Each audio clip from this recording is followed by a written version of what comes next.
Welcome back to the Convo Couch, everyone. Pasta Jardula. And I'm Fiorella. Jonny Sue spinning on the ones and twos, and happy Friday to you all out there, fams. Isn't it a holiday? I didn't realize it was going to be a holiday that Monday until... this Monday's a holiday. Yeah. Yes, it is a holiday on Monday. It is Macaroni Monday. Something like that, I think. Is it Memorial Day? It's that. It is Okay. Memorial Day and whatnot. And Yeah. stuff, so. Happy Monday holidays to all you out there. If you guys are doing anything, hope you're having something fun. The weather's getting nice. I think we need to go to the beach, fam. It's time. It's beach weather. Is it? I don't know.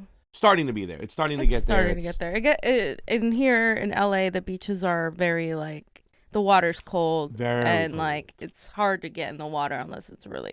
I'm a wimp. I like the Florida beaches because they're so warm. Yeah, it's like a bathtub So, water when you get in some of that water some of the times. It's just beautiful. Warm, Beautiful. nice. We have a great show for you today. A lot of stuff going on. We're going to unpack it. Remember, ladies and gentlemen, if you haven't signed up for our Rokfin, Fiorella said several times on her show yesterday, Rokfin. I know I can see the little smirk when you were saying it, going, okay, we got to get it out there. But it's easy to remember, and it's easy to sign up, and it is free at Rokfin. If you do have a few extra bucks and you want to help us out and endorse us for $9.99 a month, you can do so, and that means you get our premium content and everybody else's premium content out there.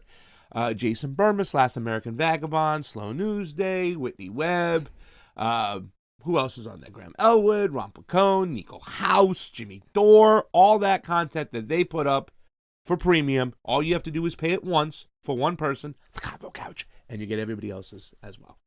Absolutely, fam. See, you do it like a commercial. So I that's do. why Well, it's I supposed always to make be fun of you. catchy, whatnot, and you were like, it's always appreciated on this couch. I was making fun of you. I know you were yeah. making fun of me the whole time. And then you had a boomer moment, and I had to come down and save you. I did have a boomer moment because I don't ever handle the chats, so I didn't know. I forgot about the auto scroll. I did like the whole thing from the Saturday Night Live character, move, and I put it on. Like, oh my God, you can't do this. But now we know how to work the chat, right, fam? So we'll have it done perfectly today. Yeah. Guess who's jumping into the water right away? Trey, right? Oh, of course. Not Trey wrong, but Trey right. Trey, right. Chunk and Crazy McGee are propagandist assholes. Who's Chunk and Crazy McGee? Crazy Trey? McGee, I love it. Who you calling Chunk, man? I fucking love it. Fiorella is not Crazy McGee, and we are not propagandists. Oh. You know, somebody said on your chat yesterday when we're talking about, like, oh, you want to have debates? Somebody was like, Cenk Uygur and Pasta Jardula, steel cage match. Let's do it. Let's go. Somebody had said before, too, Fiorella versus Anna. I will debate Anna any fucking day of the week and twice on Sundays. But the thing is, she won't survive. No. She won't survive. She'll start cursing. She reads a lot, though. That's what she says. Yeah. I read a lot. We're gonna go over that, guys, because that's gonna be a fun segment. It's going to. Let's get into the first segment because we do have a guest on for the second segment, and we need to get this one done first. Let's jump right off to what's going on in Georgia. As you know, I had Garland Favorito on the show from gavoter.org, and he runs that little kind of nonprofit, all-volunteer kind of election integrity activist. This is the beautiful thing when you talk about direct action. It really does make a huge difference in elections, because what you have to do is you have to ask for information, you have to ask for records, the Records Act, so you can demand records, and if you can get them, then you can expose things, show things, and hopefully then bring about change. And that's what's going on in Georgia right now. A lot of cues have been taking place to what's going on in Arizona. As you know, the fam went out there, we interviewed, we talked, we saw what's going on, and that's kind of triggering a little chain reaction by people around the country. So here's a little video of what's going on. Here's how we're going to start off with how the mainstream media spins it, and then we'll go from there.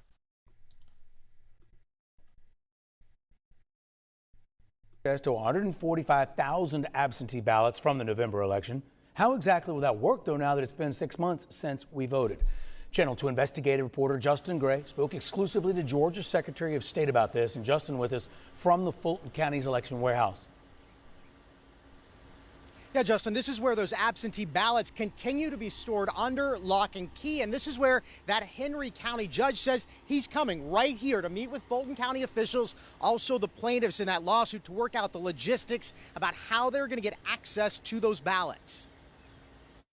I'm going to grant the motion to unseal. Henry County Superior Court Judge Brian Amero's decision to unseal 145,000 Fulton County absentee ballots comes with a major caveat.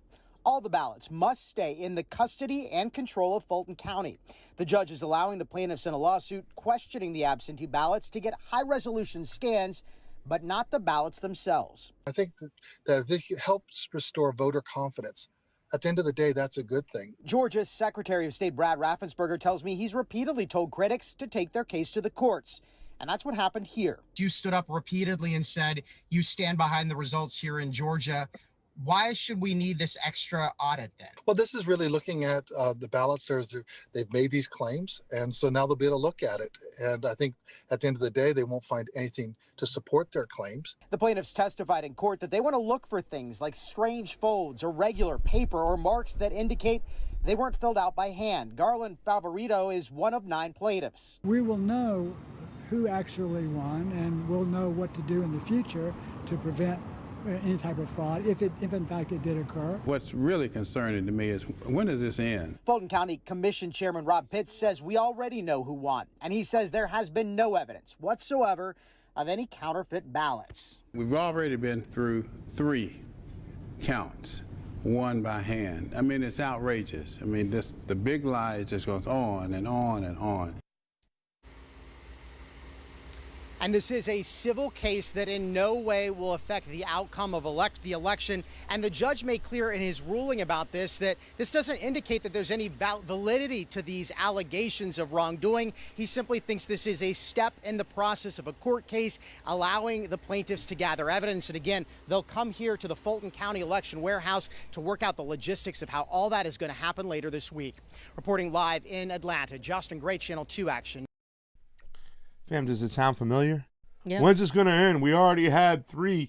Let me tell you something. I spoke to people who were very in the knee-deep waters of those recounts, giving me every bit of information, and it was a bunch of fugazi shit, very similar to Arizona's, where they did logic and accuracy tests. Then they did recounts, which means they didn't authenticate the ballots. And what happened in those recounts is that they had 4 people sign affidavits saying, listen, we just witnessed a bunch of ballots that didn't have folds in it, looked like they were marked by a computer. They still had to count them because at this point they were just recounting. It wasn't an audit. Right. So those affidavits have come forward. They addressed those situations with the judge, and now the judge is starting to play ball. Now, earlier, fam, they allowed them to have the ballot images, but they only did it at 200 DPI, which is dots per inch, which is a low resolution situation. So they went back to court. They wanted at least 600 DPI dots per inch, which is a higher resolution, and they wanted to look at the actual physical ballots. So last week it was a big win. This is a press release from Voter GA. Garland Favorito, who I just got off the phone with, he runs this organization, all volunteers, nonprofit, just election integrity activists, and they've been hitting the ground running. This is not like the state Senate over there in Arizona. They're not handing over the ballots to them. In other words, they can go to where the ballots are at, fam, and they can inspect them without touching them. Because for some reason they're just citing this state law and saying you can't touch the ballots. It's a bunch of crap, but they think they can work their way around it. Look at the ballots, look at the images, and authenticate it. So it says here, court rules to unseal Fulton County mail-in ballots, 3rd victory for Voter GA. This is in McDonough, Georgia. On Friday, a Henry County Superior Court granted Voter GA petitioners the right to inspect Fulton County mail-in ballots that have been in question since the November 3rd, 2020 election. That includes a high resolution of 600 DPI, grayscale needed to conduct a full forensic inspection. The court upheld the petitioner's constitutional rights despite an ongoing amicus brief from Attorney General and Chris Carr and Secretary of State Brad Raffensperger, which you saw, and that was the gentleman who got into it, the whole phone call with Donald Trump. Remember that thing? Seeking to stop the inspection. The brief was found to have false claims by the petitioner's response brief and the second amicus brief filed by the Tea Party Patriots Foundation and Filipino Latino Asian Movement for Empowerment. And you're going to see as we go along, when you look at the mainstream media clip that we have, fam, it's the same thing. This is a Republican group. They're no good. You know what I'm saying? They're a bunch of Trumpers and stuff. Voter GA with Garland Favorito. He supported Tulsi last time. He's a nonpartisan group. You know what I'm saying? They have some Republicans, some Democrats. So this is not about partisan politics. Authenticity of the ballots was called into question by 4 senior poll managers during a full hand count audit conducted on November 14th and 15th. This is when they were counting the ballots. They filed sworn affidavits explaining that the ballots were not creased from mailing, not marked by writing an instrument, and not printed on a normal ballot stock. Their findings were confirmed by 2 more affidavits by audit monitors who saw the ballots before Fulton County Elections intervened to prevent further investigation. So they saw some stuff, they said some shit, then they came to push to stop them. The decision was the 3rd victory in a row for voter GA petitioners in the case. On March 15th, petitioners were granted conditional approval to inspect the ballots pending submission of a plan and list of inspectors, which next week when I get to Georgia, I am going to talk to Garland about that plan. He says there's a lot of exciting news. They're going to go around the hurdles, and they're going to get past all the bullshit. The last part of it, expert witnesses need a high-resolution scan to perform a forensic inspection. Forensic audit expert David Sawyer, who testified the other day on behalf of the petitioners Caroline Jeffords and Robert Sauter, also identified a variety of serious discrepancies affecting thousands of ballots in the Secretary of State's hand count audit that did not meet fundamental audit principles of completeness, existence, and accuracy. Petitioners must now revise their plan to show they can conduct an inspection without physically touching the ballots. The court will review the plan and meet with attorneys and experts at a warehouse containing the ballots this Friday. I asked him right off the bat, I said, you got eyes on that warehouse and shit right now? I mean, can somebody go in there and start messing with those ballots? Garland Favorito, who's running this whole operation, once again, this is individual actions, fam. This is like going around, all right, this is not the state senate, this is not the state assembly, this is a bunch of people who are going to start filing things in court to get the information they want to have a citizen's audit. The hearing was a little bit whatever. I brought some highlights. But what are your thoughts about this right off the jump right now when you see this here and you hear this here? I mean, it looks like the same thing as Arizona, but also I'm a little bit like, I'm just a little bit cynical right now that anything's going to come out of this because I don't think that the establishment is going to allow any proof, especially here in Georgia where there was, what's her face was like. Stacey Abrams? Was talking about how the Republicans were stealing votes and were suppressing people, which is something that they do. So I think it's going to be harder in this case to convince people of that because of all the work, all the supposed work that other election people have done exposing how the Republicans have stolen or suppressed the vote before. Yeah. I think they're going to run into that even worse than in Arizona. And that's what worries me as far as like the way they're portraying it. I just have very little faith that anything's going to come out of this. I mean, I think it's good that people are doing this, but I also think it's like, damn, like I just have a hard time believing that we're going to get anything other than just more distrust in the system, which is fine, but. Well, that's the whole thing. I mean, Georgia has their law, though, that they just signed, you know what I'm saying? And, like, once again, Kemp was forced, like, you know, he had his back against the wall. There were a bunch of angry patriots, Trump people, whatever you want to call them, that were really, really pissed off, and he had no choice. But he has some competition out there coming up for governor next time, and I'm not talking about from the left. I'm talking about from his right. I don't know if you would establishment Republican going against a Trumper. Would that be competition from his right? Where would that be in your mind? I mean, I don't know. Like, I mean, it's hard to say. That's where the competition is going to come from this time too, as well. So it's not just right versus left. It's going to be an all-out war with the Georgia election in 2022. So here's some of the highlights from the hearings. And once again, fam, you're going to see it's more of the same shit. The first time, Secretary of State Counsel tries to muddy the waters. Watch how she tries to get, because she knows the public's going to get a hold of this. They're going to make clips. So watch what she says when she's questioning one of the experts in the audit process. Use the term counted twice. Were you shown any, or were you present at the deposition of Investigator Callahan? No, ma'am, I was not. Were you shown a transcript of that deposition? No.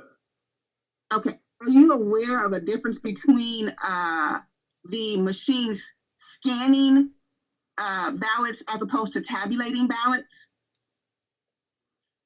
I understand that there's a difference. It's also my understanding that The number of votes reflected on the Secretary of State's risk limiting audit represent the number of votes that were cast, the final tally of the votes that were cast in the November election. That's my understanding.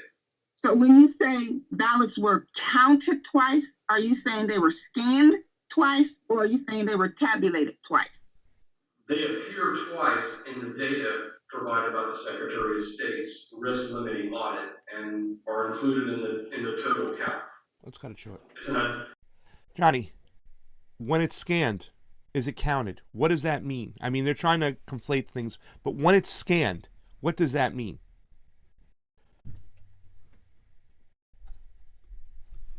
When it's scanned, it means a ballot image is taken. And then what? And then it's stored somewhere. Okay. So when it's scanned and it takes a ballot image right away, does it mean it's already manufacturing a count or creating a count or? Technically, the record is known to the computer, and I guess a human can go and see that. Yes. It's not until they. I don't know if they. I don't know how it works in their system because every state has a different system. But basically, if you scan them and then if the tabulation is separate, then supposedly no one sees them before you tabulate them. So yeah. I think that's been an ongoing tabulator. Yeah. It's an ongoing battle right now, and people are we're trying to, and that's something I think what the Convo Couch has done great, and Johnny, when it's working with Raji Rob, is that when it scans it, it takes a picture. That picture is what's counted. That's why the images are so important. So there's a stored count no matter what once it takes a picture that a human can access. What these bodies, I would say, or these election officials in different areas, whether it be California, Arizona, or Georgia, are saying, we're not accessing a count until Election Day when we press that button. But they're still trying to conflate the kind of issue about, well, it was just scanned, it wasn't counted. And you're misunderstanding things, sir, when you're saying it was counted twice. No, it was scanned and then counted. And that's what they're trying to conflate right over there. They're really trying to conflate that to the public like these people don't know what they're doing. Right. But here is the paper authenticator, which is, I didn't get her exact name because nobody can say her name right, but she testified, fam, that she worked for DARPA. Oh, my God. Yeah, literally testified. This woman is one of the most qualified person on the planet. So here's what she's talking about, what exactly she's looking for. And I think people should start paying attention to the stuff of what they're looking for in an audit. All right. Doctor, why do you need, or continue with your explanations, why do you need access to the originals? Okay. The originals or the scan data that has been given to me to look at, the same images that David Sawyer looked at are 200 DPI, but they're compressed, which means they're even a lower resolution. My analytical equipment must have 600 DPI to begin. I'd actually like to have them a lot higher, but that would be time limiting. I understand that. Because what I'm going to try to do is look at every oval and the fill-in of the oval to see, in its dots per square inch, how consistent the fill-in is across the entire oval, the concentricity or the circularity of the oval, and dimensions of the oval, because there could be different dimensions to different paper stock, if that was indeed the case. So I'm going to look at the ovals and how they were filled in. This is all black and white scan using image analysis, but I must have a very high resolution image because I have to enlarge it with my equipment. What's that? All right. Pretty much she was just talking about the way that she's going to inspect the ballots. She's going to look at the ballots the way the circle is marked. Mm-hmm. Once again, they want to look at the fibers of the paper.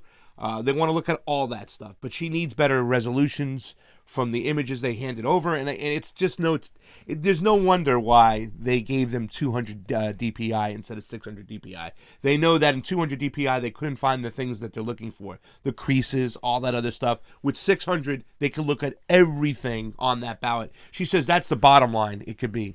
But 600 DPI, and the judge granted them that. And you said she worked for DARPA? She worked for DARPA. She worked for the EPA. She has a huge resume. But that could go either way. That could be somebody that worked for DARPA and is not going to be honest, or it could be somebody that worked for DARPA and because they know what DARPA does, they could be. Yeah. So. Well, I think there's a lot of people who did work for DARPA, did work for the FBI, worked for the CIA, the John Kiriakou, all those guys who were like, they're not all about the actual plan. They thought when they signed up they were doing something for their country, realized what's going on and like, yo, I'm out of here. So what she talked about, everything she's looking for. So yeah, once again, it could be the whole two-step, or it could be somebody who really has a lot of knowledge that can really bring a light to the information. So now, Costa, I'm really confused about what we're even seeing here. So this is like a court hearing. Yep. And who is she? So like, what is she? She's the witness. She's one of the auditors. She's one of the auditors. She's one of the auditors. She's the one who's going to be the ballot authenticator. And she wanted the DPI. Right. Yeah. She wanted all the details. And Yes. when was this? So This was last week. Okay. Yeah. Why was this happening? Because of the civil civil case. The civil case kept on going. When Garland was on the show, he had talked about it. They had went to court. They'd fought their case. They'd showed their affidavits of the people who said that they were senior counters, worked for elections, and they said there was something wrong with these ballots, that they saw a bunch of ballots that weren't folded, that looked like they had a computer mark. So that pretty much gave them access to keep going on with the case to ask for the images. They got the images. They were at 200 DPI, not enough. They went back to court and said, we want 600 DPI, and we also want to look at the physical ballots. And the judge said yes, as long as they don't touch them. And then who's these ladies up here? All these? Those are the counselor for the Secretary of State and the other office, I can't remember, for the amicus brief. And then also the Secretary of State had his assistant there, and she made a statement, which we're just going to skip because the sound's not good. But those are the lawyers. Those are like the lawyers that they hired outside counsel to. Well, that could be the county council or whatever. The county council and whatnot. Maybe and it's stuff. Public council, Yeah. not private. We don't know. Do Yeah. you know? No. Okay. I'm saying it's similar to the council that was hired outside Right. here in California that were on the screen. So, yes, that's who they are. Let's skip the next one. The next one was the Secretary of State. Pretty much just did the same thing. Saying the Secretary of State stays by the results. There's no reason for this. Blah, blah, blah, blah. What are they hiding? What don't they want you to see? So that's been kind of sending Georgia in a whirlwind. Now, Vernon Jones is a very big polarizing character out there, right?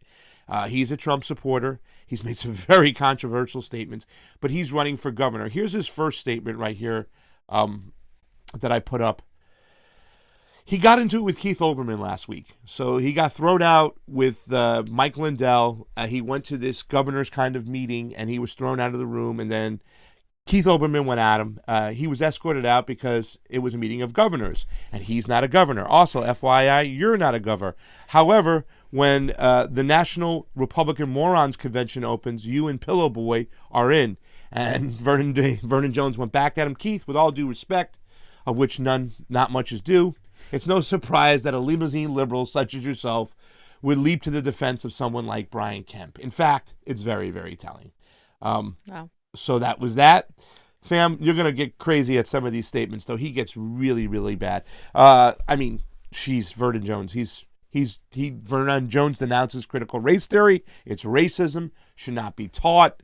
Had an online Twitter war, and this guy goes back and forth. He'll fight with you on Twitter. He doesn't care. He feels a certain way, he'll say it. But this is the one that got a lot of controversy last week. I wish people would recognize the death of Jesus Christ as much as they do George Floyd. Oh, my God. That's all I have to say. Oh, my God. You can see the 27,000 likes. So what does this guy have to do? He is running for governor. He's an ex-state representative. He's very, very popular in the state. And the other day, he just called for an all-out forensic audit. He's been talking to Gavin and that whole situation, you know what I'm saying? Not with Gavin personally, Garland personally, not Gavin. But he's been paying very close attention to what's going on with this case. So he pretty much just said that he wants to launch a full forensic Georgia audit the way Arizona's doing it. Now, don't you think that actually hurts the audit? Because it's somebody like that is so controversial, that is so, has these opinions that are perceived as negative by the vast majority of people, not just liberals, but like a lot of people. Don't you think that hurts the credibility? It does for me. Yeah. It does for me. It might for you. It does for me. But like in Georgia, I don't know how that plays. True. I don't know. That's what I'm saying. I want to go meet the guy. I want to go speak to him. I want to see if he knows what elections are all about. You know what I'm saying? Why would he know? Because he's running for governor. He's Yeah. been pushing for audits, whatnot. And, when somebody's pushing for audits. I want to know if they know what do they know about elections. I want to know, like when I got off the phone with Garland, I said, Garland, you had ES&S out there before Dominion. He was like, oh yes, and oh boy. So for people like Garland, it's not just Dominion, it's about proprietary software. They know the whole system. I want to know if this guy knows that stuff. I want to know what he knows about elections, or if he's just parroting a bunch of bullshit from the Gateway pundit. That's what it seems like to me. But so he just really had a really quick clip of him. You don't have to show that one, Johnny. We'll go to the next one because he just talks that he wants to get a full audit.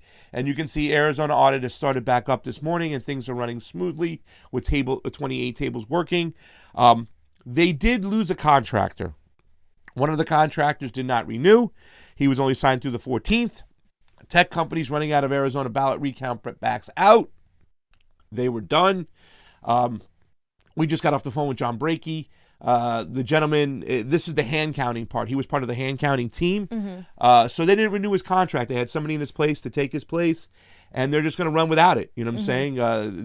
They feel very confident that the people that they have placed now can do it just as well, if not better. There was also some health issues there. So I think the mainstream media is trying to stir it a different way. Of course, they're trying to say this thing is falling apart. The guy left, blah, blah, blah. But it's just like, okay, his contract was up. He didn't renew. He wasn't feeling well. That's it. That's it. There's no story there. Yeah. But leave it to the mainstream media to make it out like it's this whole debacle. So... Last clip before we bring on our guest. This is the mainstream media once again shitting their pants, hearing that there's going to be another audit, possibly. Now, the audit of Maricopa County's 2020 ballots has been on pause this week to make way for high school graduation ceremonies. Seriously. The Republican president of the Arizona Senate says the recount will continue once the graduates have vacated the building, but it's no longer just Arizona.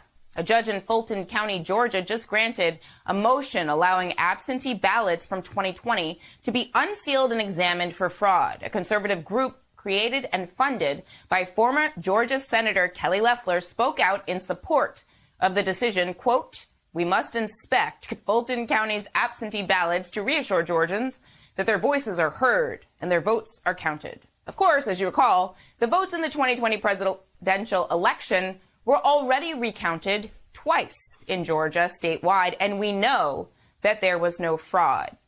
Jenna Griswold is the Secretary of State of Colorado and the chair of the Democratic Association of Secretaries of State, and she joins me now. Thank you so much for being here tonight. Good evening, Zerlina. Thank you for having me. So what is the danger of the precedent Republicans are setting here? Is it that election results can't be trusted anymore? No, it's that Republicans are trying to stack the deck against American voters to take power. That's what's happening. In Arizona, in places where these conversations are happening about sham audits, in the 47 states where we've had over 400 bills to suppress voters, the key behind all of this is a coordinated attack on our democracy.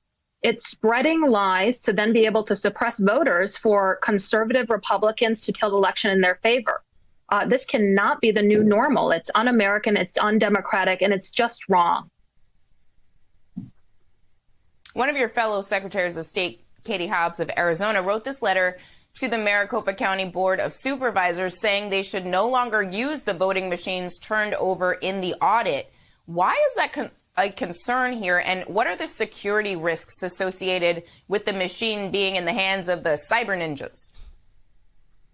Well, first and foremost, the entity that I wouldn't even call it conducting an audit, conducting a sham audit, conducting shenanigans out in Arizona, is a partisan group that doesn't have any experience in elections. And when we do election audits, there's a whole host of best practices, including chain of custody, among other things. And once that chain of custody is broken and other security procedures are not followed, then it puts the voting equipment at risk. And this could cost Arizona millions of dollars to replace this election equipment. You go there. But I think the bigger picture you can see it's more of the same, right? Yeah. Same bullshit. Yeah. This is the Secretary of State of Colorado. It's a sham audit, not really telling you why. The cost, now we can't use the machines. That's what they're going to say. Oh, these people cost millions of dollars because they want to look at these machines, and now there's no integrity. And since when, fam, do Democrats care about the chain of custody when it comes to elections? They want drop boxes and ballot harvesting. I mean, you tell me. No, I mean, it's the same shit. Like, it's the same thing. So,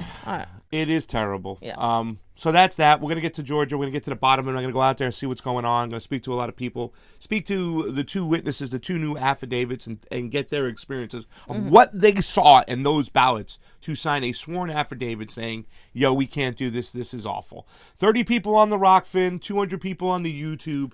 Get on over to the Rokfin. We need more Rokfinners, guys. Come on. Still hit the like button, hit it up, hit it down. And we'll get like, started. share, subscribe, guys. All right, so we have a great guest now. We do have an awesome guest today. Can't wait to have this guy. You know him. He's one of the co-creators of the Gaggle, and he's also known for having some of the best hair in the business. George Mwali's here with us today. How you doing, George? How are you? Very nice to be with you again. Great to see you. We were on your show before. Yep. Now you're finally on our show. I love watching the Gaggle. I watched your episode about the whole Belarus situation with this airliner, so I said I had to bring you on to talk about this. Last week, we had a MiG kind of escort a commercial airliner down that was headed for Lithuania. Instead, it was deterred because they said there was a bomb threat, and it was landed in Minsk. Now, the guy who was on the plane that they went after, he was one of the creator of the company called Nexta, which is like this Belarusian anti-Lukashenko channel. It's very similar to a lot of the channels you saw pop up when Ukraine had a situation, right? But, you know, he was already wanted as well by Belarusian authorities. He helped organize a lot of the protests and the rallies from the Slipper Revolution. He was also attending the Delphi Economic Forum, which is really important to point out because it included a bunch of like globalists, like the likes of John Kerry. I believe General Petraeus was there, but more importantly, Jeffrey Pyatt. As we all know, Jeffrey Pyatt, the infamous phone call with Victoria Nuland, pretty much one of the architects of the whole regime change in Ukraine. We know that Roman was wanted by the Belarusian officials already, but this plane was taken down. Was this plane taken down specifically, in your opinion, George, because he was at that economic forum with the likes of a person like Jeffrey Pyatt?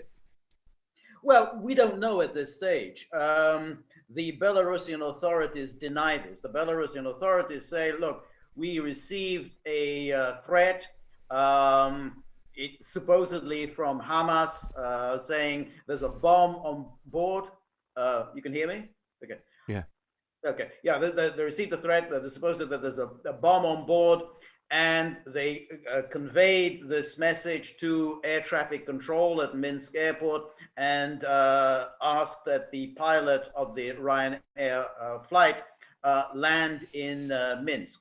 That's the position of the Belarusian authorities making clear. They've also released the messages that were going from air traffic control to the cockpit. And they've invited all of the international civil aviation authorities to come to Belarus and investigate what happened. So they say, look, we're throwing open the books. This was a bona fide threat that we received, but we took it seriously. Well, we don't know whether, they didn't find a bomb on board. So obviously, it was not a bona fide threat, but nonetheless, they received the message. They had to take it seriously. They asked the plane to land in Minsk, not to continue on to Vilnius. And then when the plane landed, the passengers were taken off the plane. They arrested Protashevich. Now, whether the Belarusian authorities themselves staged this, that they sent this email themselves or somebody else sent the email, we don't know yet. But nonetheless, the Belarusian authorities are saying, look, come and investigate. We're throwing open the books. And of course, the international authorities, as is their wont, say, nope, we're not going to investigate at all, much as when they have elections in Belarus and Belarus invites the OSCE to come and send their election inspectors to investigate and see that whether everything is going in accordance with free and fair standards. The OSCE says, no, we're not coming. No one's coming. So of course, when the election takes place, then they say, fraud, not recognized as free and fair. So, it was fairly obvious that as soon as the Belarusian authority says, come and take a look, that they were bound to say, no, we're not doing anything. So is this an indication that the West is going, as usual, to continue to push regime change in Belarus and maybe the Baltic countries? Well, the Baltic countries, they're already in NATO, so they're already firmly on board with the NATO agenda. And in fact, among the NATO member states, they are the most belligerently anti-Russian. There's no question they want Lukashenko out, not because the Western countries give a damn about Belarus, but for them, that's a tool to go after Russia. The way the West has played the sort of post-Cold War world, they have managed to push Russia out of Europe altogether. All of the member states of the Warsaw Pact have been scooped up into NATO. A number of the republics of the former USSR are now members of NATO, including the Baltic states. They set up the so-called Eastern Partnership in the late 1990s in order to remove any Russian influence from Georgia, Ukraine, Moldova, Belarus, Armenia, Azerbaijan. That was part of the Eastern Partnership. Remember, this was Belarus that they were going after. So all of this time, they were very happy to try to, get Belarus out of the Russia's orbit. So despite all the talk, last dictator of Europe, totalitarian or whatever, they were perfectly happy to work with Lukashenko as long as they could get him to be anti-Russian. So that's what the regime change operation in Belarus is about. They don't care about Lukashenko, but they want to completely push Russia out of Europe, because if Belarus falls to NATO and the usual crowd, Russia is pretty much out of Europe altogether. Other than Serbia and Bosnia-Herzegovina, there really aren't any Russian friends at all throughout the European continent. This has been a real massive push to remove Russian influence from Europe altogether. That's something that's Russians have been pushing for centuries. So centuries of history have been transformed by what the United States and NATO did after the end of the Cold War. Our media, like clockwork, went right to work. Oh, it's Russia again. Putin's pulling the strings, whatnot. But this is one situation where I think that Russia did play a role in this downing of the plane. First off, I personally believe that this was about going out and getting this gentleman, Roman Protasevich. You know what I'm saying? They knew what was going on. I believe there was a whole Fugazi kind of thing, cocked it up to make it look like, oh, there's a bomb threat. And then they play the role of like, well, you down this plane with, Morales thinking that Snowden's on there, blah, blah, blah. But in this particular situation, I do think Russia played a role. And we saw last month the Kremlin assisted Lukashenko in spoiling that regime change, right? Just last month. Do you think they gave the thumbs up to Lukashenko in this case? And do you think that's all right that they did that, being that this gentleman was over there speaking to Jeffrey Pyatt, who was one of the masterminds in the Ukraine? Because it seems like Putin is drawing a red line and say, no more. I think that's a very good point about the red line for Russia. Russia's now made very clear that they will not tolerate any kind of a Maidan in Belarus. It just ain't going to happen. And if it comes to Belarus, it's not just going to be a war in the southeast as it is in Ukraine with the Donetsk and Lugansk. It will be the whole of Belarus. It's basically, we're not going to put up with any people like Tikhanovskaya and Protasevich in power in Minsk and essentially doing the bidding of NATO. So that is a red line. Whether and to what extent the Russians were involved in this case, I don't know. It is significant that they very early on provided diplomatic support to Lukashenko. Remember, Zakharova, the foreign ministry spokeswoman, she came out the day after say, look, the Belarusian authorities acted entirely in accordance with international law. They got a bomb threat. They took the plane down. The plane was accompanied by the MiG fighter jet. That is what you're supposed to do. And then, as you say, she came up with the whole story about the Evo Morales and said, well, the Western countries are typically making a ridiculous to-do about this. Let's look at the record. And she not only cited Morales, but she cited a number of other cases entirely appropriately about how Western powers have no qualms about taking down planes whenever they want. And she could have elaborated even more because of during the days of the extraordinary rendition during the global war on terror, United States did this repeatedly, believing that some terrorist was on the plane. Israel, of course, has done this regularly. Yeah, brought down planes. Yasser Arafat's on board, and they've taken down that. I mean, I don't know how many times they've done that. Yasser Arafat or somebody from the PFLP is on board, and they've taken the plane down. So, this goes on all the time, and the Western powers don't say anything at all about it. Now suddenly they're in a high moral dudgeon about this. So, yeah, I mean, Zahara was right to pour scorn on it. But then the very next day, the Russians then went further. I mean, particularly when Lavrov spoke to the Belarusian foreign minister, and he said afterwards that, look, the Belarus authorities, they're throwing open the books, they're doing everything correctly. It's up to the Western powers to take them up on their offer to investigate. So the Russians are offering diplomatic support, and as you know, today Lukashenko was in Sochi meeting with Putin, and there was again warmth and pleasantries around. So the West is getting indignant, get sanctions and so on. But by now, sanctions have lost their sting. I mean, it's now sanctions are just it's like every day the sun comes up. So every day the sanctions are imposed either on Belarus or on Russia. No one really pays any attention to this anymore. Yeah. So Roman Protasevich was part of the Aslav party, the party that was in the Donbass fighting against the Eastern separatists.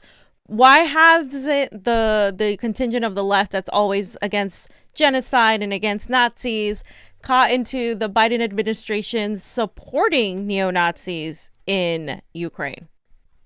Well, it's a very good question because, of course, the West is thoroughly insincere in all its protestations about Nazis and Holocaust and genocide and so on, because when they can use neo-Nazis, they are more than happy to use them. We know what happened in Ukraine. I mean, all those people who were part of Maidan, there's Yarosh and others, they were all neo-Nazis. I mean, this has been very well known about this the Ukrainian government. Almost every day in Ukraine, there's a new statue or a new memorial established celebrating Stepan Bandera. Was a Nazi collaborator. His people were involved in Nazi war crimes. No one in the West says this at all. Ukraine is our ally. Ukraine is, one of our closer friends. The sovereignty and territorial integrity must be preserved. Never any mention at all of the fact that they're regularly celebrating Stepan Bandera. And even before that, I mean, during the wars in Yugoslavia, Croatia, another one of our allies that also was permitted to join NATO. I mean, they were openly celebrating the Nazi Ustasha regime, which was not just a collaborationist regime; it actually actively colluded in Nazi crimes. I mean, the Ustasha was so nasty that even the Nazis were kind of wrote messages home. Wow, these people are real savages. So the West is more than happy as long as they're doing their bidding. As Richard Holbrooke sort of famously said about the Croats, is they are our junkyard dogs. Yeah. They are our junkyard dogs. In other words, we're quite happy that they're real savages, but they're doing our bidding. Yeah, it seems like we do that everywhere. Whether it be the Mujahideen in Afghanistan, the Azov Battalion in Ukraine. And, it's kind of funny, George, because I don't think they could have pulled this off, Belarus, without the help of Russia. Like, I really believe that. Like, I don't think they had the intel to know that he was on that plane. And, of course, there was some type of talk out there that a Russian went up to him and took a picture right before he got on the plane, or spoke Russian, supposedly. So we don't know, but it is interesting. And you know what they say out here when it comes to, you know, Joe Biden? We voted out fascism when he's given the thumbs up into Ukraine for this regime to take over. It's quite disgusting. Yes, I think that's right. I think, look, I mean, the Russians obviously, as you said, collaborated with the Belarusian authorities in order to thwart the coup cum assassination last month. They knew about this meeting in Athens, this Delphi Economic Forum, and this is a high-powered meeting, because remember, Tikhanovskaya, who was there, talked to Payet, who, and the Russians know very well about Payet and the famous phone call, the Yats is our guy phone call. Yeah. And then of course Tikhanovskaya spoke to the president of Greece. So this was there were clearly the whole point of this was to do, this is our Guaido. He's a Guaido. We'll say Tikhanovskaya is the real leader of Lithuania. And so, it's quite likely that the Russians were pretty much gave the thumbs up for this. Yeah. It is interesting, though, that this information about Protasevich, which has been hidden from in the Western media, the business that he was involved in the Azov battalion, and that these are neo-Nazis. This is, there's been quite a lot about it on the internet. Pictures of him wearing the uniform of the Azov battalion. So he presents a very different picture, that he somehow, he's a journalist. He's a freedom-loving journalist. He's writing these, from his little laptop, stuck in I know, right? Bathroom somewhere, tippy tappy tip. Well, we need democracy in Belarus. Whoops, that's a little embarrassing. Wearing combat gear from the Azov battalion. So, I know. None of that appears in Western media. They do the same shit, Navalny, right? Oh, this guy's great. Look at that. They leave out the little details that he's a nationalist that called certain people cockroaches. Same thing over here. You know what I'm saying? This guy is part of the Azov battalion. It's a neo-Nazi fashion. It's crazy. But like I said, we voted out fascism here when we voted in Joe Biden, the guy who supported them. George, I got a couple tweets up here from you. You just left it the other day. I want to discuss it because it really kind of gives a little insight to what our relationship is like when Biden, now that he's back in control. It blows my mind. The Victoria Nulands, the Jake Sullivans, the same people, the Blinkens, they're back in charge. These people should be behind bars. It's only been a few months since Biden was repeatedly suggesting that Trump was an agent of Putin's. Biden called Trump Putin's puppy during the election. Yet for the past month, the Biden administration has been begging the Russians for a summit. The second part of that, the media seems okay with this.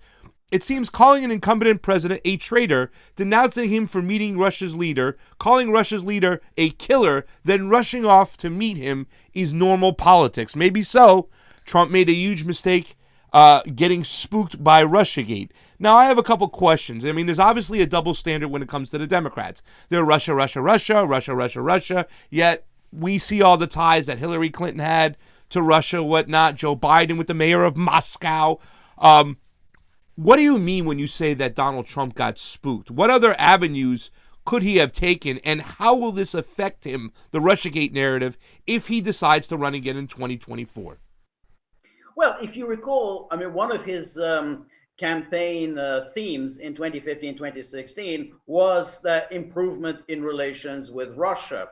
He instinctively felt, whether you agree with him or not, that the United States' main problem or the main challenge is China, and therefore it makes absolutely no sense to have bad relations with Russia because there are no outstanding disputes with Russia. So what's the fight about? He blamed Obama for the bad relations, but he was immediately attacked during the campaign, and of course very much during the after the election. 4 years. For the 4 years, but significantly between the election date and the inauguration, when the Obama administration really went after him and politicized and weaponized the Steele dossier, and then of course the the intelligence assessment, which was never any kind of assessment, to suggest that he was a traitor, that he was working for Putin, the Russians worked with him in order to steal that election. That was the Obama administration. And he kind of was spooked by it. He was, he should have seen what they did to Michael Flynn, that this was an absolute fraud, but he fired Flynn. And from that moment on, he was never really comfortable with the Russia topic. He allowed all of the neocons and the Cold Warriors to come into his administration and to run the Russia policy for him. I mean, like Fiona Hill. What the hell was Fiona Hill? If you remember her from the first impeachment hearing, what was she doing in the National Security Council? What were people like John Bolton, Mike McMaster? These were all neocons, hatred of Russia. They ran his foreign policy. And so I think he had a sense of, and of course, none of that really made any difference because he still continued to be attacked as Putin's, puppy. I think maybe Biden got confused. I think he may have meant Putin's puppet, but he called him Putin's puppy.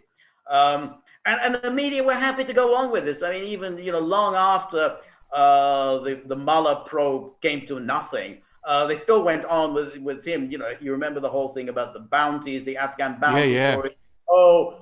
Putin, Trump is too afraid to confront Putin over the murder of American GIs.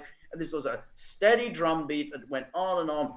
And Trump really never had much of a response other than, well, I've been tougher on Russia than any other president. Well, what kind of a response is that? I mean, just, you're being tough on Russia for what? Why are you expecting to be rewarded for being tough on Russia for no reason at all? But he didn't have the proper response, and therefore, the Bidens and the Democrats were even more aggressive in suggesting that he was working for the Russians. Remember Pelosi with her constant, all roads lead to Putin. All roads lead to Putin.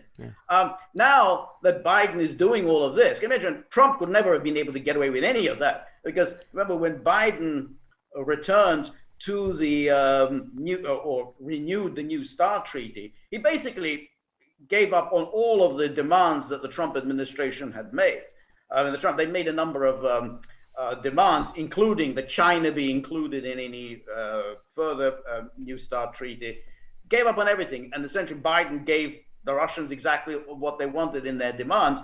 The media maintained silence. And even now, ever since the Biden administration has been pushing and pushing and pushing for this summit, and they made this announcement the other day, June the 16th, there's been very little comment in the media about this. Nothing. It's like, it's almost like a non-event. No one is even asking, summit to discuss what? Why are you so keen on this summit? A person that you called a killer just a few weeks ago. But that's it. I mean, that's the way the media played it. Trump had a great opportunity. I think he could have absolutely transformed foreign policy. Particularly the U.S. post-Cold War foreign policy, he failed to do so, and that's why I said I think he did it because he got spooked by these accusations about Russia. Well, that was my question. I mean, and just to continue on with that real quick, I didn't really want to know what Trump could have done. I want to know what somebody can do moving forward, how they can change this, and what they should do moving forward. If somebody independently of outside of this two-party duopoly ever gets elected here, I don't know if that can ever happen, but how can they change foreign policy? I mean, with all this crap in the way, George, you know what I'm saying? With all these powers, you see this. They hated on Trump, but yet he still let them run his foreign policy. How do we break this machine? Well, I mean, I can see how one can do it. Whether anyone has the strength and the single-mindedness to do it, I don't know. But a very simple one would be to say no more NATO expansion. The promises that were made to Ukraine and Georgia in the NATO summit in 2008 are null and void. Ukraine will never be a member of NATO, neither will Georgia. We will end all of our provocative military exercises on Russia's borders, and we will stop constantly accusing Russia of every single malfeasance in the world. That would be a start. Now, the geopolitical calculation that, we're going to get Russia on our side against China. I mean, that is, I think, a lot of nonsense. Yeah. But what the United States could do is at least, to allow, Russia to have some room in which to maneuver. But at the moment, Russia feels threatened by the West, by NATO. And as a result of that, it has drawn closer towards China. Very close now. They are, almost, they're almost allies and partners. If the United States abandoned this constant hostility, this constant belligerence and these exercises on its border, Russia will then feel a kind of, that they have at least room to maneuver between the United States and NATO and China, and that would be a plus for the West. And I think that's what any future leader should do. Now, whether they'll do it, and that's a big deal. It's a very big deal. Can you imagine a Republican saying no more NATO expansion? Can you imagine a Russian, any Republican, Democrat saying we're going to cancel this promise that Ukraine and Georgia are going to join NATO? It's almost inconceivable. But that's a minimum. I mean, if you really are sincere about improving relations with Russia, then you've got to come to the table and deliver something. Lavrov recently raised the issue with Blinken about the diplomatic compounds that when the Obama administration was walking out of the door, they seized our diplomatic compounds. That is a sore point with the Russians. It's now been 5 years. They've been waiting for the return of their diplomatic property. The United States hasn't done it. So this is a test. We don't want all this fine talk from Biden and Blinken about we want a stable, predictable relationship, whatever. We're not interested in the talk. Give us deeds, a minimum, and the minimum would be return of the diplomatic compounds. I mean, today, or yesterday rather, the Biden administration said that they're not returning to the Open Skies Treaty. You would have thought that would be a kind of a minimum gesture that they could make. Well, all right, we'll return to the Open Skies Treaty. They're not doing any of that. So that's why, to answer your question, is it conceivable that any American leader, will come along and really change the whole mentality of the U.S. policymaking? I have my doubts. Trump had a chance because Trump really was an outsider. He came to it without any of the political groupthink that U.S. politicians have. He was a businessman. He had done business in Russia, so he had a fresh way of looking at it. And if Trump failed, it's hard to see who would succeed. Yeah. In terms of the geopolitical landscape right now, we saw what happened in Syria. We saw the re-election of Bashar al-Assad, and there's still so much pushback from even supposed left media or independent, media like TYT, regarding the Syrian chemical attacks, still perpetuating the myth that happened and that Bashar al-Assad is this brutal dictator and that Syrian people don't want him, but somehow keeps getting reelected. What do you think of that in terms of how the United States has dealt with Russia and how the Biden administration in particular has really been offset by Putin? Putin has been pushing, finding out what Joe Biden's going to do next, predicting his every move, and kind of putting a stop there. Do you see Bashar al-Assad continuing to do the same? Do you see that the sentiments of the American people are still believing in actual conspiracies like Russiagate and the chemical attacks in Duma? Well, I mean, this was an entirely frivolous, reckless, disgusting exercise launched by the Obama administration to topple the government of Bashar al-Assad. This was, I mean, it's hard to really find the words to describe the awfulness of this policy. They did this in Libya, and they succeeded to a certain extent. They got rid of Gaddafi, but of course they threw the whole country into terrible chaos from which it still hasn't recovered 10 years later. But they thought, hey, what we did in Libya, we can now do in Syria. And this even shows that however cynical and disgusting the policy was, it was also very stupid, because anybody could have told them that Syria, unlike Libya, has powerful friends. And one of its powerful friends was Iran, because Iran remembered how Syria had been its ally during its almost 10-year-long war against Iraq in the 1980s.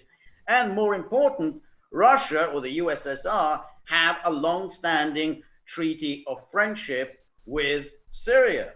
So the Obama people, they didn't even realize that there was no way that Iran and Russia were just going to allow the same thing that had happened to Libya to happen in Syria. But Gaddafi was a kind of a quirky person. He had never been particularly close to the USSR. That's very different. It was very different in the case of Syria. Now, having failed, this policy having failed, you would have thought the US would rethink what it's doing, but of course it hasn't done so, and neither is the European Union. So they continue. They know that there's no way that they're going to topple Assad, and they're refusing to accept that this policy has been an absolute disaster, not only for the people of Syria, but for the region as a whole. And so they're just simply doubling down for no particular reason other than just to cause misery and to have somebody else suffer for their own reckless policies. So they have these horrible sanctions in place, and the sanctions are getting tighter with the Caesar Act. And the European Union is continuing with this, even though they know that it cannot succeed. So what the only thing they can achieve is to cause ever greater misery for the Syrian people. I mean, it's always known that sanctions really don't do anything other than cause pain to civilians, and they don't achieve any political or military objectives. But in this case, it is entirely explicit that this is directed at causing misery for the civilian population. And so for the EU and the US to say, well, we don't recognize this election. This is in violation of United Nations Security Council resolution. Incidentally, in that statement that they issued the other day, they got the whole Security Council resolution completely wrong. But nonetheless, they said, this is in violation of resolution. Well, how about the fact that what you're doing is in violation of UN Security Council resolution? You got yourself involved in Syria. You're preventing the Syrian government from consolidating itself in Idlib.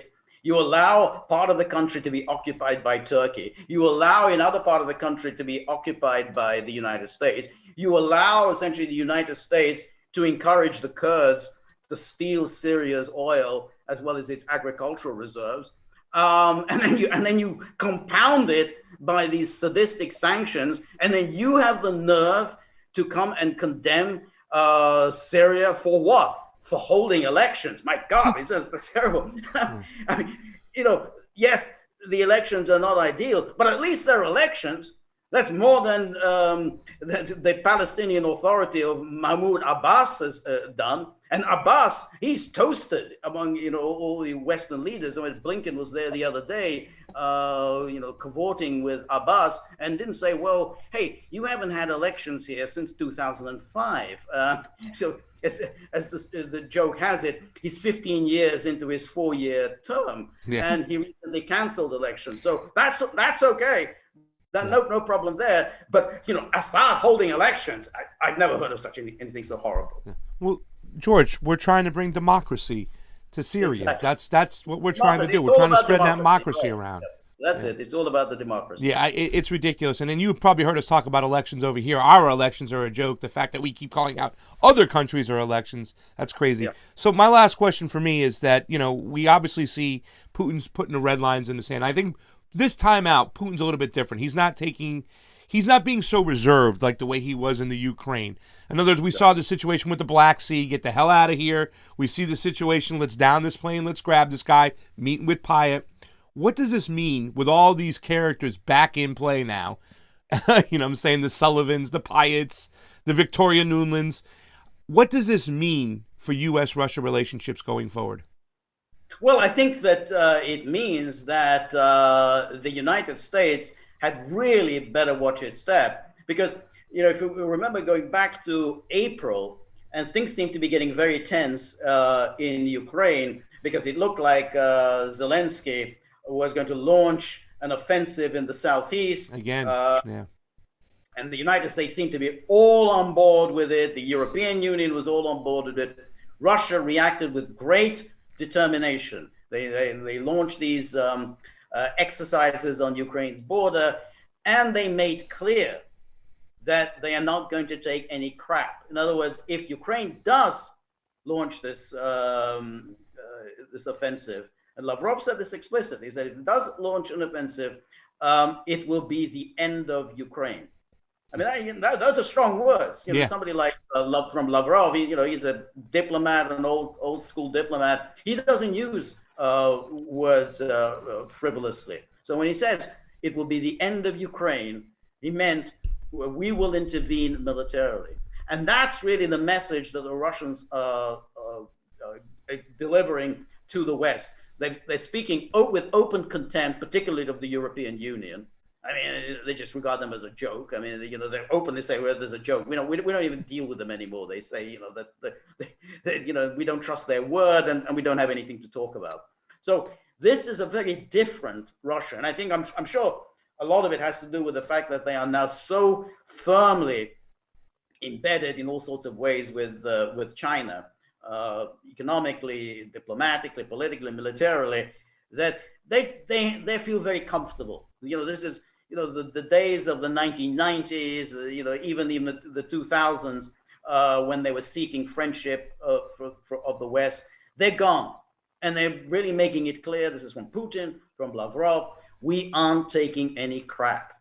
And if you try anything like this, you try anything in Belarus, you try another offensive in Ukraine, we will respond with great force, and you will lose. Because when it comes to Belarus or Ukraine, Russia has the troops and the will to deliver a ferocious blow, and the United States will have no response at all. And that's what the Russians are saying. We aren't bluffing about this. And I think that probably this message has spooked the Biden people. I mean, I'm sure that again played a role as to why they're suddenly so desperate for this summit. They were suddenly spooked by they had completely miscalculated in their policy in April. Again, you'd have to be it's a measure of how stupid they are to have miscalculated, because anybody could have told them that Russia has really changed its positions over the past 10 years. Why they would have thought that everything is still back in the good old days, it's still 1999, and we can throw our weight around. I don't know. It just shows the feeble-mindedness of these people like Blinken and Sullivan and Susan Rice and the rest of them. This is what we were mitigating. Yeah. They were telling us, George, we got to vote in Biden. We have to mitigate damage. I'm like, oh, you guys don't understand foreign policy. The band will be back together, and here they are. And here they are, fam. Anything else? No. Johnny, got anything for... All right, we'll see how it goes on June 16th. I'm glad we brought you in. We got the good answers here. George Mzwali, creator of The Gaggle. You can see him on Crosstalk here and there. He's awesome. Thank you so much for coming on. Please come back on again soon. Great fun. Great to be with you again. Thank you, George. Thank you, George. Bye-bye. See you soon. Fam. Awesome guest. Yep. Awesome guest when you get the great answers. He gets it. So let's go through some Super Rays really quickly. We have 44 people watching. And remember that these Super Rays are always appreciated on the couch. Come on, Rockfinners. We need more of you. What the hell? We need more of you. Jump on in. No Offense says, fam. Fam. What's up, No Offense? Summer of 1970. Thank you so much. It is always appreciated on the couch. Neon Noir. Have Ryan Dawson on Leftoids. Who is Ryan Dawson? Was he from Dawson Creek? No. No? He's right-winger. He is? Yeah. Yeah. I don't know. Magnus had him on his podcast that Misty and I were on. Oh, that's who Ryan Dawson was? Yeah. How was he? I can't. recall. I don't recall because there was 2 guests and I get them confused. Okay. There's one that left and then I came in later because I was doing my panel. Yeah. So I was trying to. That's the only issue we were talking about. I think we were all in agreement with, on Israel Palestine. Palestine has the right to do what it's doing. Like on that issue, we were in agreement, but I don't know very much about him at all. What's with the conservatives now being all like pro-Israel? All the Trumpers, since Trump said it. No, he's like anti-Israel. Oh, he was anti. He was anti-Israel. Oh, really? Yeah. Okay, and he was conservative of sorts. Yeah. Ah. Yeah. Let's find Supposedly a Holocaust denier, according to a lot of people on the left, but I'm not really aware because I was just invited on Magnus's show, so I had no idea who any of these people were going to be. The G-Hive. But yeah. Like I mean, I don't care. Like, you know, they're saying we platformed him. I'm like, we've not done a show with him. I didn't even know who he was. I still don't know who he is really. Yeah. But I'm willing to talk to anybody. I always say that. I'm willing to talk to anybody. And if that person is talking about Israel Palestine, or if that person is, you know, if we're in agreement on that issue, you can bring up whatever other issue you and I will go toe to toe with you. I mean, it's not like I don't spend time at protests, and you know, right wingers don't come after us either for you know, not saying that Antifa is doing this and that when they're not doing it. You know, like it's like we get attacked from all fucking sides. It is so fucking hilarious to me. Well, this is comical to me when it comes to the whole Israeli situation now too, because you have people out here. Like your good friends. Oh, yeah. Chunk and Anna. Or Chunk and... What are they calling it? Chunk and... What is it, McGee? Something McGee? Yeah. Full of shit, McGee. Crazy McGee, I think that's what he said. We should start it up. Hashtag I've been blocked by Anna. I have, so... Yeah, I think... Yeah, we have. She doesn't know who Johnny is, but... Okay. She'll get there. She'll get there. If she knows that Johnny's part... As soon as she finds out Johnny's part of the Convo Couch, blocked. Right away. But they'll steal our footage. I put them all up right there for you. Okay, so guys, let's just start with this because I had to say something about this because frankly, it was disgusting the way Cenk and Anna did this to Air Matei. And it's not even about Air Matei. It's about the fact that this is what this contingent of the left does. They focus on character assassinations, focus on ad hominems. They don't refute anything with evidence. They manipulate people's emotions and say, look at Aaron Matei. He doesn't care about little kids getting gassed by a brutal dictator. If you're a real leftist, you care about that. You're against genocide. What we were just talking about with George, it's so easy to manipulate progressives with, oh my God, this genocide is happening here. This genocide is happening there. Oh, this guy is a dictator, because they know, the establishment knows that these people are useful idiots because they a lot of them have good intentions.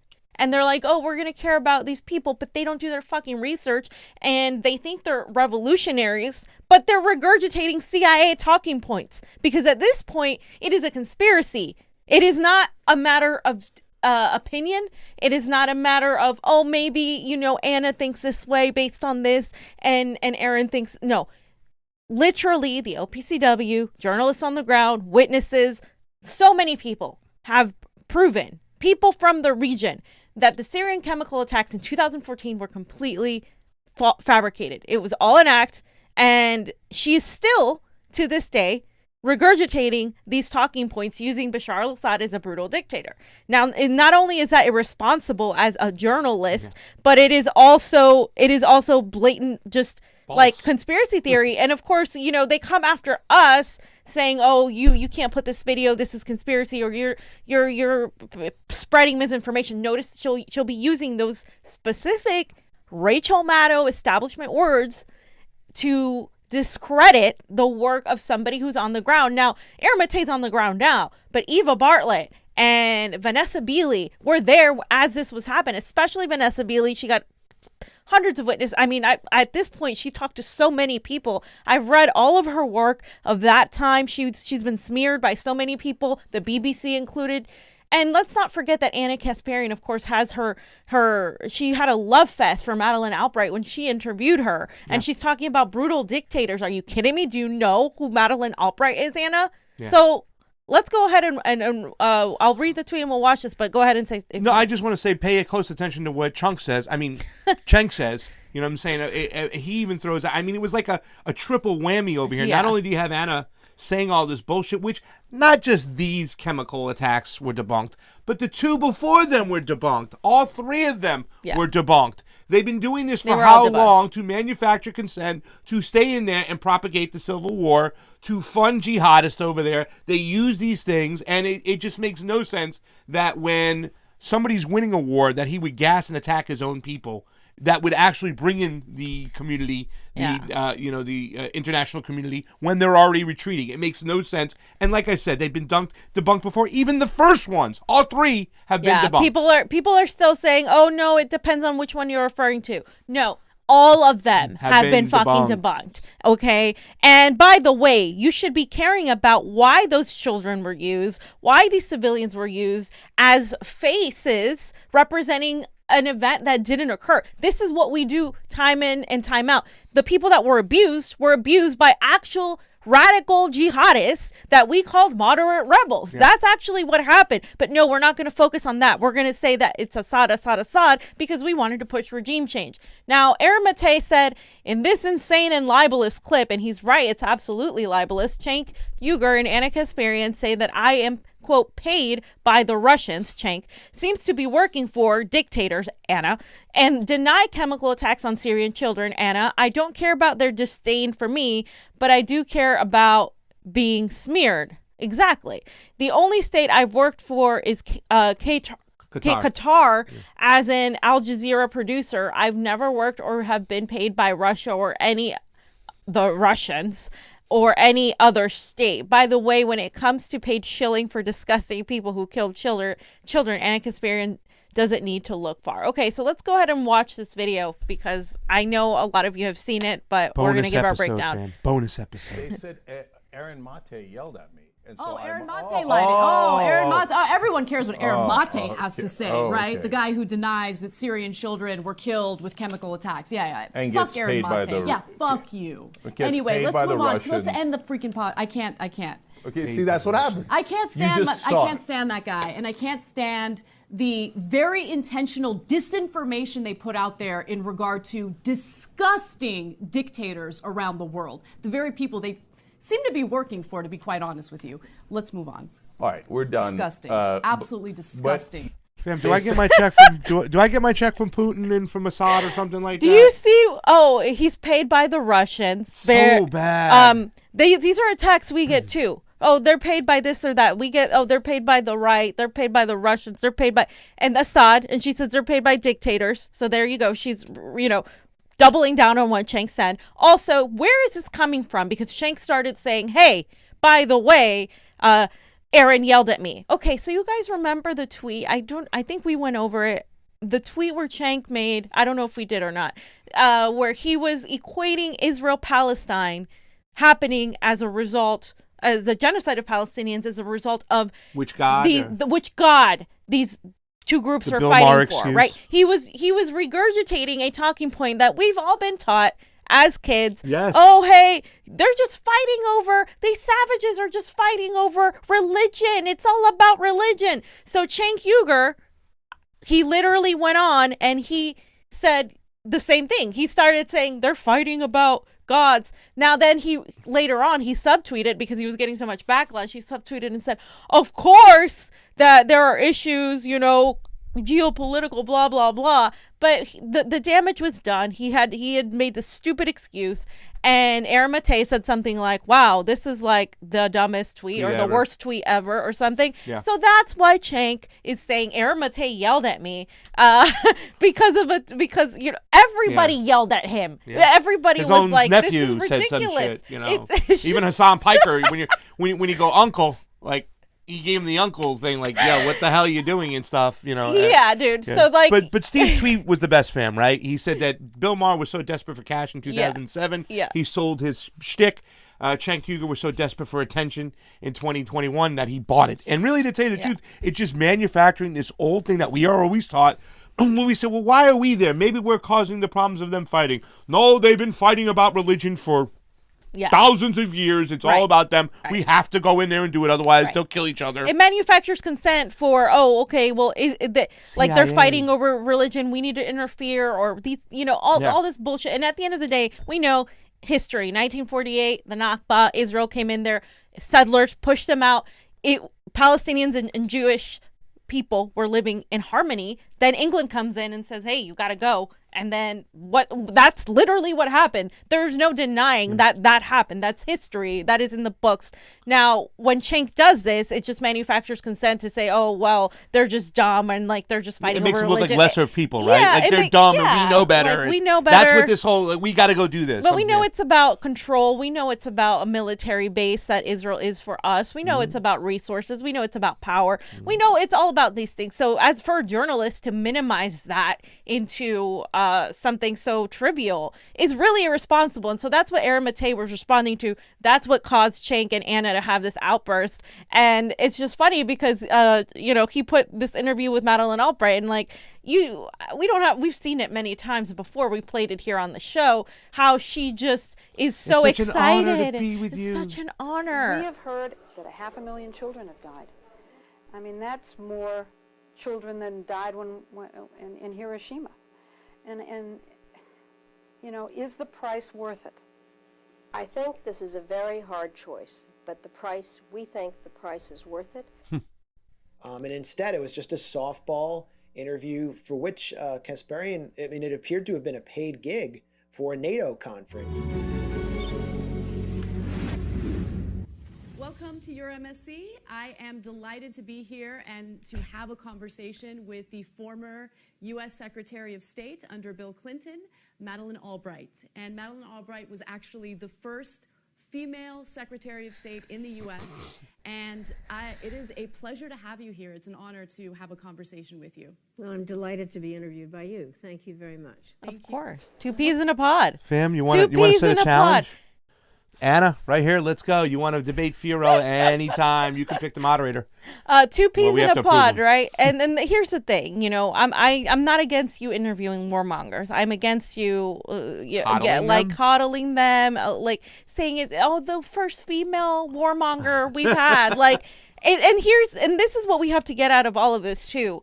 Why is Anna peddling these CIA, NATO-backed, mainstream propaganda narrative talking points? Why? If she is the independent, home of the progressives, representation left, why, Pasta? I know. Is she doing Could this? it be the $25 million check from Jeffrey Katzenberg that have eventually just changed her whole language, her whole ideology, her whole mindset?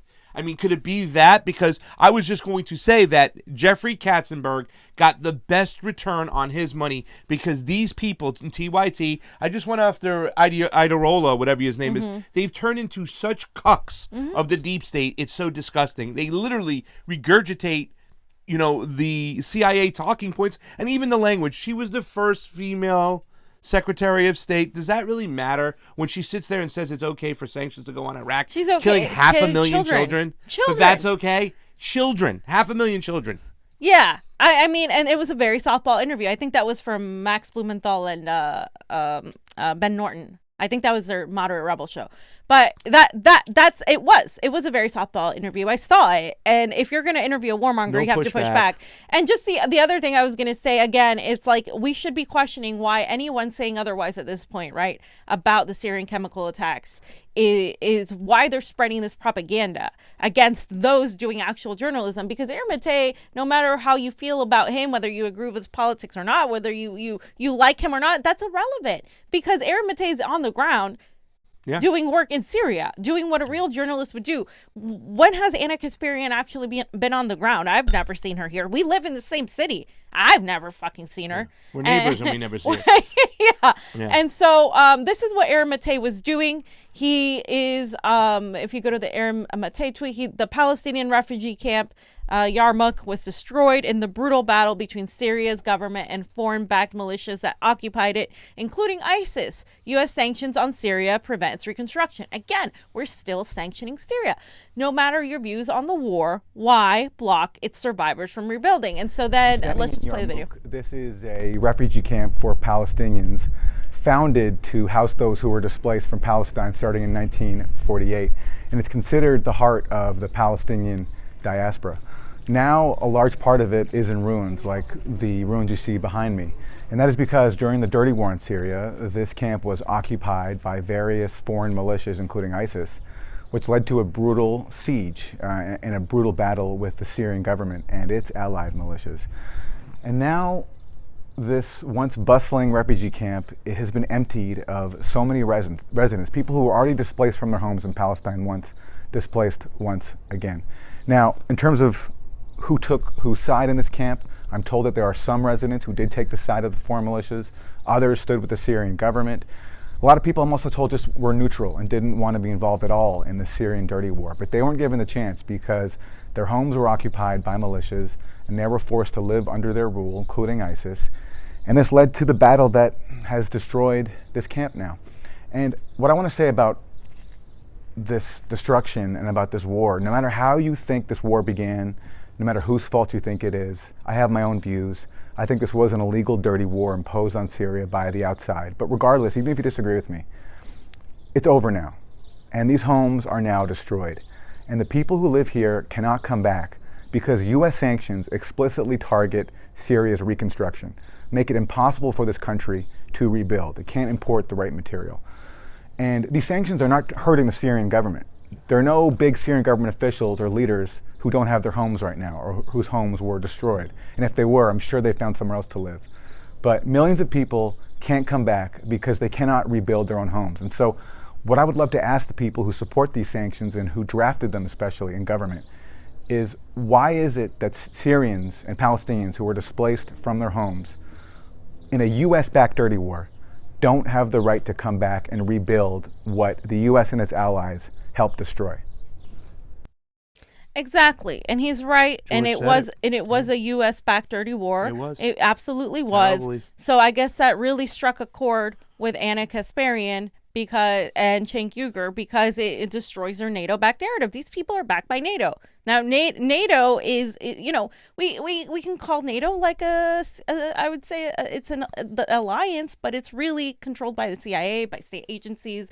We can talk about how they push for regime change via NGOs. And this is all nothing new to our audience, but to a lot of people it still is. And that's the unfortunate part. That's why it's so bad that people who still believe and watch TYT, who think they're really the home of the progressives, they have 4 million subscribers now, but they used to have way more, guys. They used to not way more subscribers, but active subscribers. They used to have more people watch per video. Now they barely get 3,000 views. So Jimmy Dore, of course, had something to say.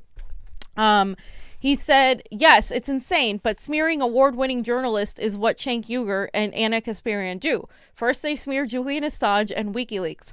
Now, after loudly cheering on war and bombing of Syria, TYT smears IF Stone award-winning journal Aaron Matei as he's on the ground in Syria. Because when has Anna and Cenk ever been on the ground and anywhere? When do they even talk about foreign policy that's not the same narrative you get from MSNBC? So what is the point of watching them if they're going to regurgitate the same talking points? And one of my favorite people, Roger Waters, right? He's Pink Floyd, huge fan. But he's also a huge Assange supporter. He also can tell when somebody's bullshitting. And somebody clipped this up from, I think it was Katie Halper's show. Let's hear what he has to say because I started laughing. Wow. Yeah. What, do you want to comment? Yeah, of course, sure. What a fucking stupid fat prick. Just as long as they're throwing the F word around. And that woman, I haven't the faintest idea who she is, but she obviously can't read or write. All you have to do is a little bit of research to understand that all the research that has gone into the OPCW debacle and the huge story that is the OPCW, sorry, and the huge story that lies behind that has been completely ignored by the mainstream media because it's inconvenient. And when you actually look at the work that Aaron Mate, for a start, but Grey Zone in general do in trying to bring us, we the people, the truth about what's actually going on in our world, to listen to that garbage and disgusting and foul-mouthed, I have to say. That young lady, well, I hesitate to call her a young lady because she's clearly not in the prime of youth. But that's neither here nor there. But the fact is, how dare she pontificate on some tin pot fucking show like the Fabulous Young Turks or whatever they call themselves? Well, who the fuck are they? I mean, to claim that she knows that Bashar Assad made a chemical attack to kill his own children or the children of his people is beyond condemnable. Is that a word? I think so.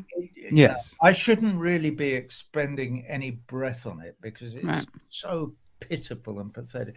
I am not going to waste my borrow on whatever the young fucks are, because that was disgusting. Yeah. And I've heard bad things about them for a long time, but they purport to be thinking young people who have an alternative. They're not.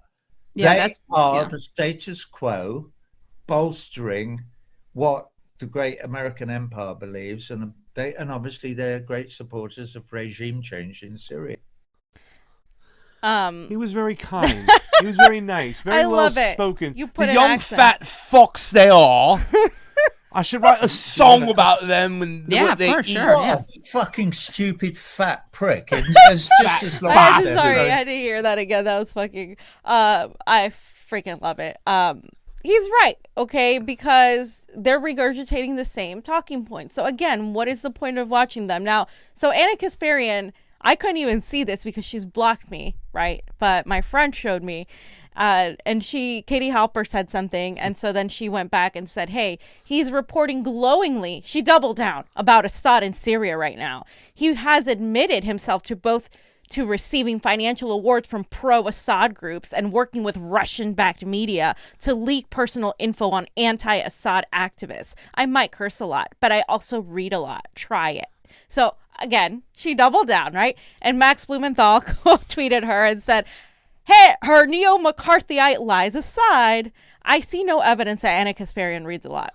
And so this is just, I just had to put that in there because she, instead of saying, hey, I shouldn't have said these things without evidence, blah, blah, blah, she doubled down and still maintained her position as Assad is a dictator. Like, come on, guys. Come on. And if anybody still watches TYT to this point, I have a hard time taking you seriously. She should have just shut up, right? That's the thing. Just shut up. I mean, obviously she can't go the other way, can't fam, because she's paid to spew these points. And everybody has to get that through their head. The money they took and where they've gone from that point, you can't deny it. You know, they're in the same camp of these people who are pro-NATO, pro-CIA, regime change globalists, and that's who's paying them. And all of them over there, whether it be Chunk Cenk, Anna, Idarola, they suck, and their whole narrative is just terrible. And I have to agree with you, fam. I don't even know who watches TYT anymore. Yeah. But I will still put a challenge out there. If he wants to do a celebrity boxing match, me and Cenk, I'll take him on. I'll put the gloves on. Steve moderate in the ring. I want to go celebrity boxing. Me and Cenk. You know what I'm saying? We'll do it for charity. Right? We'll do it for the children of Syria. I will box Anna for charity. Oh yeah, I would absolutely love to do it. Steve, make it happen. Yeah, there you go. You have a night. The Convo Couch versus and Johnny, you can take on Idarola. He's got height on you, but you got size and strength. Absolutely. So really what I wanted to get to here is the actual point of this whole conversation is that Syria, in spite of the adversity, in spite of the sanctions, in spite of the attempt of the U.S. to manipulate everything, like, this is an unfair election. Ha, ha, ha. Look in your own backyard, dumbasses. No shit. The Syrian election happened and Bashar al-Assad triumphed. He won. He was elected for fourth term as president after winning 95.1% of the vote. Leaders in the West said that the election lacked international monitoring and violated UN resolutions for a fair vote. Can we get international monitoring and UN resolutions for our elections? What's your proof? What's your proof? Please? What's your proof, by the way? I haven't seen any evidence. Where's the evidence? So 78.6% of eligible voters cast their ballot.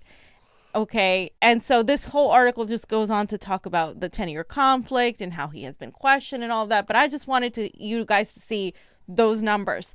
78.6% of eligible voters. Yeah. That's insane to me. That doesn't happen here. We don't have that, but you saw in Vanessa Beeley, and we're going to go over some of these pictures, how many people were out in the streets and were out to vote. They do it as it's like a festival for them to go vote. Like it's like a happy thing, right? And so we can see right here in the next one that Johnny's playing, the people out in the streets. She says the party begins. Syria has spoken.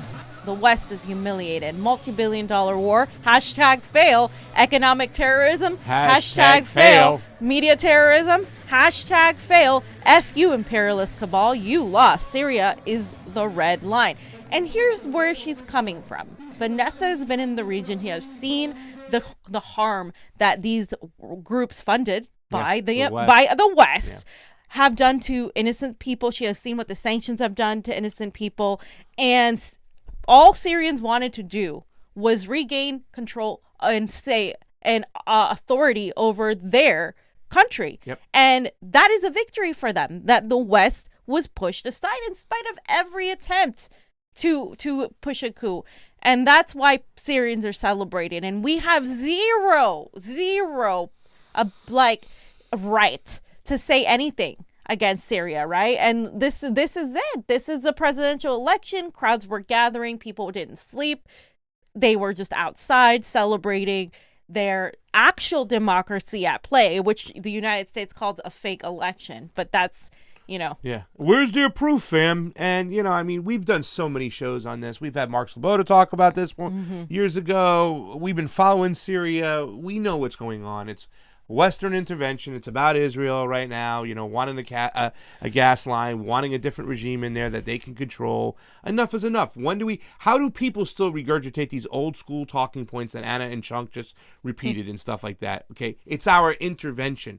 What happened to you people? #TYT, #fail.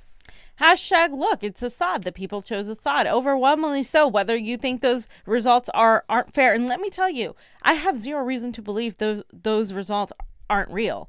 Because from every single media that is, West Asian media of the region, they constantly talk about how Bashar al-Assad is supported by the vast majority of his people, almost to a point where they have images of him in their cars and everywhere. They really revere him because they feel that he stood up to the West, exactly. That he stood up to the Western Empire in spite of the things he may have done, the things his father may have done.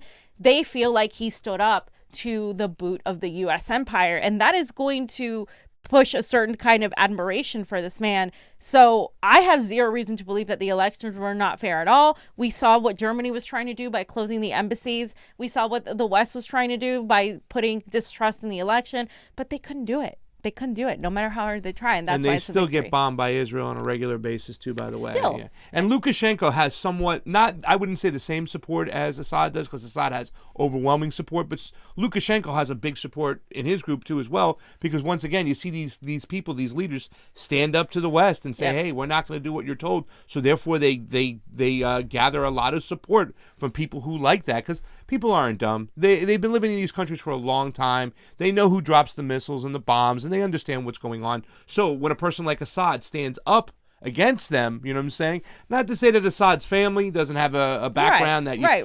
whatever, but it doesn't make a difference. This is these people's choice. The Syrians should be able to determine who their leaders are. They should have the right to do that. If we're so keen on democracy, then we should stay the fuck out. And if people want to get rid of Assad, they will get rid of him. That's their jurisdiction. Exactly. That's their prerogative. That is not for us to interfere. Exactly. And so Eva Bartlett was also there, and she posted profile pic, watching over partying Syrians in Amayat Square, celebrating their presidential elections, their sovereignty, and midnight, the elections results. After 10 years of West and co-war on Syria, there was a momentous occasion I was thrilled to witness. And that's amazing to see that. That's why I'm going to Peru, because I want to see what exactly happens. Is the U.S. empire going to win? Is Peru going to be more independent? It's always that fight against the West, unfortunately. And we're lucky that we have have people like Eva Bartlett and Vanessa Beeley that have been in the region and that we have interviewed before. And of course, I would love to have them again. They're a wealth of knowledge. Yeah. And, you know, Marwa Osman, who I also interviewed,